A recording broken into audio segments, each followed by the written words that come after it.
piny owacho lero ni oketo maine jiwo tije kara jiwo tie mar teko mar kido mar niuklia ma onge kod midhiero ne alwora kod oganda kochopo higa mar 2035. Teko mar niuklia yang kaka mano biro konyo e jiwo medruok mar teko stima e pacho ka.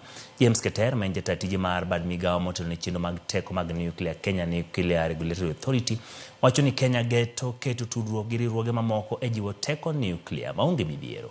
Ne oloso romo mare gi jata tije mar kambi niuklia e piny France William Magud e bore Nairobi ka romo bende ne oyore gi jakom mar rango chenro mag teko mar niuklia pacho kaendi Edik Omondi Anyanga.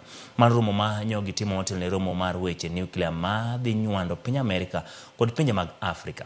Romo ibiro bagi pacho ka kendo biro ywayo jolony kod jokanyo e sekta no. We have our own timelines as a country.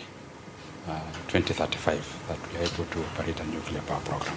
So we must get it right, DG, and we look forward to deepening our collaboration with NEA and work towards a nuclear-powered country. We have seen that as they have embarked on this discussion, that there are infrastructures at the policy level, at universities and industry and regulatory organizations really are not prepared for new nuclear technologies.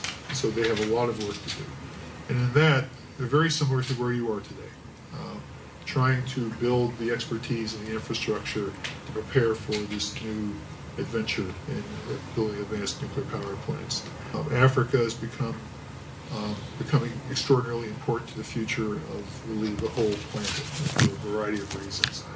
But it's also a place that still has a lot of work to do in terms of economic development and electrification, and the effort that Kenya has undertaken to bring nuclear power to your country is part of a solution.